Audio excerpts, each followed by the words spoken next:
নমস্কার বন্ধুরা, আজ আমি আপনাদের সাথে নিয়ে চলে এসেছি একটি নতুন স্বাদের স্ন্যাক্স রেসিপি, যেটা খেতে ভীষণ ভালো লাগবে। চায়ের সাথে বা চায়ের আড্ডাতে এটা ভীষণ সুন্দরভাবে জমে উঠবে। ভীষণ সুন্দর এই নাস্তার রেসিপিটি। তো আমি আজকে স্ন্যাক্স রেসিপিটি কিভাবে বানাচ্ছি সম্পূর্ণটাই আপনাদের সাথে শেয়ার করছি। আপনারা দেখুন, আশা করছি আপনাদের খুবই ভালো লাগবে। আজকের এই স্ন্যাক্স রেসিপিটি বিকেলের দিকে হালকা ফুলকা একটু কিছু খেতে মন গেলে সেক্ষেত্রেও এটা বানিয়ে নিতে পারেন, ভীষণই সুন্দর লাগবে খেতে। আমি এখানে এই স্ন্যাক্সটা বানানোর জন্য একটা বড় সাইজের গোটা আলু সেদ্ধ করে নিয়েছি, আর আলুটাকে গ্রেটারে গ্রেট করে নিচ্ছি। তোমরাও গ্রেটারে গ্রেট করে নিতে পারো, তাহলে কি বলো তো, আলুর কিন্তু একটুও কোনো অংশে দলা বাঁধা অংশ থাকবে না, বেশ সুন্দরভাবে গ্রেটারে গ্রেট হয়ে যাবে। এই কারণেই আমি গ্রেটারে গ্রেট করে নিয়েছি। আর আলুটা আমি পুরোটাই দেখো গ্রেটারে বেশ সুন্দর করে গ্রেট করে নিয়েছি, একদম ঝিরিঝিরি করে, বেশ একদম স্মুথভাবে ব্যাটারটা, মানে আলুটা একদম খুব ভালোভাবে মাখা হবে। এবারে আমি আলুর মধ্যে দিয়ে দিলাম স্বাদ মতো নুন। তবে আমি এই আলুর মধ্যে কিছু উপকরণ এখানে অ্যাড করব, সেগুলো খুব ভালো করে মনোসংযোগ দিয়ে দেখুন, স্কিপ করবেন না, তাহলে কিন্তু এই স্ন্যাক্স রেসিপিটি খুব একটা ভালো লাগবে না। আমি যা যা উপকরণ দিয়ে বানিয়ে নিচ্ছি আজকে সম্পূর্ণটাই আপনারা দেখবেন। দিয়েছি স্বাদ মতো নুন, আর দিলাম এখানে 3 টেবিল চামচ আমি সুজি নিয়েছি, সেই সুজিটা এখানে আমি দিয়ে দিলাম। দিয়ে খুব ভালো করে আলুর সাথে মিশিয়ে নেব। আর আলুর সাথে সুজিটাকে খুব ভালো করে আগে কিন্তু মেখে নিতে হবে। এই রকমভাবে আলু আর সুজিটা খুব সুন্দর করে আগে মেখে রেডি করে নেব। আমি রূপা, ব্লগ সুইট রূপা চ্যানেলে আপনাদের সবাইকে স্বাগত জানিয়ে আজকে আবার একটি নতুন স্ন্যাক্স রেসিপি নিয়ে হাজির হয়েছি। রেসিপিটি সম্পূর্ণ দেখবেন, আশা করছি আবার আপনাদের ভীষণ ভালো লাগবে। এই রেসিপিটি এতটাই সুন্দর লাগে খেতে এবং বানানো ভীষণ সহজ, ঝটপট বানানো হয়ে যাবে। চা এক পাশে বসিয়ে আরেক পাশে কিন্তু এই স্ন্যাক্সটি বানিয়ে নিতে পারেন। ভীষণ সুন্দর এবং কম সময়ের মধ্যে রেডি হয়ে যাবে, আর চায়ের সাথে ভীষণ সুন্দরভাবে কিন্তু জমে উঠবে। আমি সুজিটা আলুর সাথে খুব ভালো করে নুন দিয়ে মাখিয়ে নিয়েছি। এরপর এখানে আরও কিছু উপকরণ আমি অ্যাড করে দিচ্ছি, যেমন দিয়েছি 1 চিমটি অল্প একটু কালারের জন্য হলুদের গুঁড়ো দিয়েছি, আর দিয়েছি হাফ টেবিল চামচ সাদা তিল, আর তার সাথে দিয়েছি এখানে কালো জিরে 1 টেবিল চামচের মানে 4 ভাগের 1 ভাগ দিয়েছি, আর দিয়েছি চিলি ফ্লেক্স। চিলি ফ্লেক্সের পরিমাণটা তোমরা যেরকম ঝাল পছন্দ করো সেই রকম দেবে।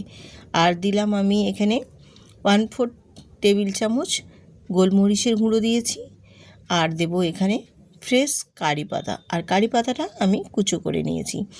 আর এখানে আমি একটা কাঁচা লঙ্কা ব্যবহার দিয়েছি আর কি, কারণ আমি এখানে চিলি ফ্লেক্স দিয়েছি, গোলমরিচের গুঁড়োও দিয়েছি, এই কারণে আমি কাঁচা লঙ্কার পরিমাণটা একটু কম দিয়েছি।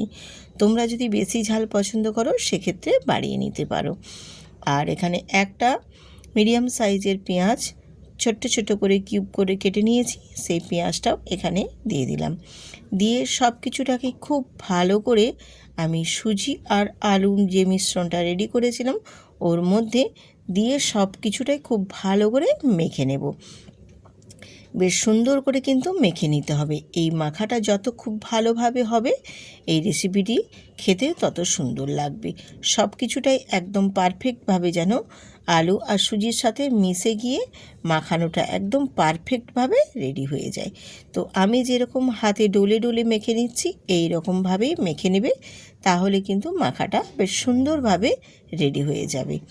আমার দেখো আলু আর সুজির যে স্ন্যাক্সের এটা মাখাটা মিশ্রণটা রেডি করেছি, এটা একদম রেডি হয়ে গেছে।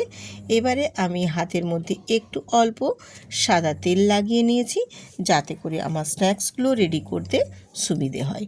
আমি তোমাদের দেখিয়েও দিচ্ছি কিভাবে আমি তেল নিয়ে কীরকমভাবে হাতের মধ্যে আমি মেখে তারপর রেডি করে নিয়েছি। সবটাই তো আর মুখে বলে বোঝানো যায় না, একটু দেখেও তোমরা বুঝে নেবে বন্ধুরা।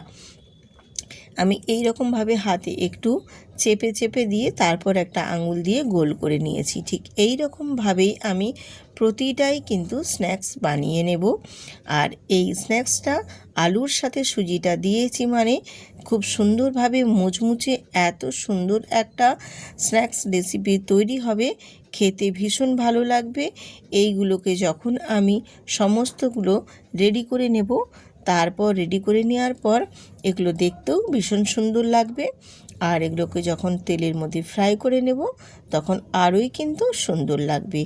আর আলুটা এমনিতেই একটা মুচমুচে তেলে যখন ভাজা হবে, তার সাথে আবার সুজি, ভীষণ সুন্দরভাবে স্ন্যাক্সটা রেডি হবে। বেশ মুচমুচে একদম তোমাদের দেখিয়ে দেব কতটা সুন্দরভাবে হবে। আর আমি স্ন্যাক্সগুলো কীরকমভাবে রেডি করেছি সেটাও তোমাদের সবগুলো দেখিয়ে দিলাম। এরপর চলে এলাম গ্যাসেতে। গ্যাসটা অন করে আমি একটা ফ্রাই প্যান বসিয়ে দিয়েছি, আর ফ্রাই প্যানে দিয়ে দিয়েছি কিছুটা পরিমাণে তেল। আর তেলটাকে কিন্তু বেশ প্রথমে হাই হিটে গরম করে নিয়ে তারপর মিডিয়ামে রেখে আমি স্ন্যাক্সগুলোকে সব ভাজতে দিয়ে দেব। এরকমভাবে আমি একটা একটা করে তেলের মধ্যে স্ন্যাক্স রেসিপিগুলো মানে স্ন্যাক্স যেগুলো আমি রেডি করেছি আলু আর সুজির মিশ্রণ দিয়ে সমস্ত কিছু, সেগুলো সব এক এক করে ভাজতে দিয়ে দেবো। আর 1 থেকে 1.5 মিনিট পর্যন্ত ভেজে নিতে হবে।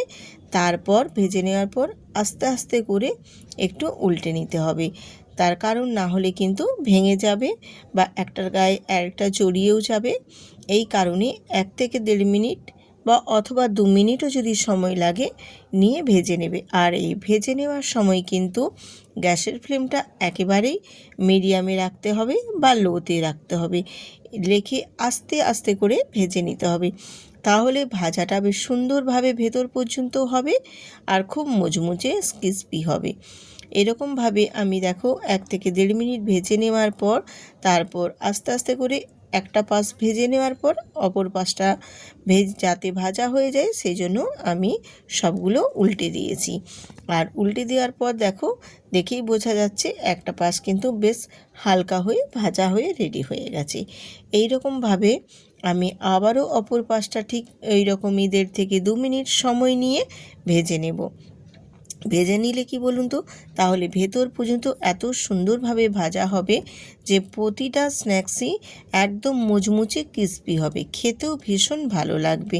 তোমাদের এই রকমভাবে বন্ধুরা একবার হলেও বানিয়ে দেখবেন, খেতে ভীষণ ভালো লাগে। বাড়িতে আলু থাকলেই 1টা বা 2টা আলু দিয়েই সেদ্ধ করে সুন্দরভাবে বানিয়ে নিতে পারবেন। খুব কিছু বেশি আহামরি উপকরণেরও প্রয়োজন হবে না, ঘরে থাকা সামান্য উপকরণ দিয়েই বানিয়ে নিতে পারবেন এত সুন্দর সুন্দর স্ন্যাক্স রেসিপি, যেটা গেস্ট আসলেও কিন্তু বাড়িতে ঝটপট রেডি করে চায়ের সাথে পরিবেশন করতে পারবেন। এছাড়াও বাড়িতে আমরা চায়ের আড্ডাতেও কিন্তু এটা কিন্তু চায়ের সাথে বানিয়ে খেতে পারবেন। ভীষণই সুন্দর লাগে খেতে এবং ছোট বড় সবাই কিন্তু পছন্দ করবে। ছোটদের জন্য বানাতে চাইলে ঝালের পরিমাণটা শুধুমাত্র কমিয়ে দেবেন, আর কিছুটাই কোনো কিছু চেঞ্জ করার দরকার হবে না। আর বড়দের যদি বানানো হয় সেক্ষেত্রে সব কিছুটাই একদম পারফেক্ট রেডি হয়ে যাবে। এই রকমভাবে বেশ উল্টে পাল্টে দেখো আমি লালচে লালচে করে ভেজে নিয়েছি। এই রকমভাবে দুটো পাশ সুন্দর করে একটু লালচে করে ভেজে নেওয়ার পর তারপর তুলে নেবে। আমি যেই পর্যায়ে ভেজে তুলে নিয়েছি দেখো তোমাদের দেখিয়ে দিচ্ছি, ঠিক এই রকমভাবে আমি সবগুলোই ভেজে তুলে নিয়ে তারপর ফিরে এসেছি আপনাদের সাথে সার্ভ করে দেখিয়ে দিচ্ছি কতটা সুন্দর হয়েছে এবং কতটা লোভনীয় হয়েছে। দেখো স্ন্যাক্স রেসিপিগুলো খেতে ভীষণ ভালো লাগছে, যেমনি ভালো লাগছে তেমনি দেখতেও কিন্তু সুন্দর লাগছে, অপূর্ব সুন্দর। আমি তোমাদের আওয়াজটা দেখাতে পাচ্ছি না, তার কারণ আমাদের এখানে মাইক বাজছে বলে, নাহলে এত সুন্দর আওয়াজ বা এতটা সুন্দর মুচমুচে হয়েছে যেটা তোমাদের আমি আওয়াজটা শুনিয়ে দেখাতে পারলাম না, কিন্তু কেটে তোমাদের পুরো ভেতর পর্যন্ত দেখিয়ে দিচ্ছি। দেখো যে ভেতর পর্যন্ত কত সুন্দরভাবে ভাজা হয়েছে। তো বন্ধুরা, যদি আজকের এই রেসিপিটি ভালো লেগে থাকে, স্ন্যাক্স রেসিপিটি, অবশ্যই কিন্তু বন্ধুদের সাথে শেয়ার করে একটি লাইক দেবেন। আর যেসব নতুন বন্ধুরা দেখছেন সাবস্ক্রাইব করে বেল আইকনটি প্রেস করে সুন্দর করে একটা কমেন্ট করে দেবেন। আবার আসবো এই রকম নিত্য নতুন আরও সুন্দর সুন্দর রেসিপি নিয়ে আপনাদের মাঝে। সবাই সুস্থ থাকুন, ভালো থাকুন। আজ এইখানেই শেষ করছি।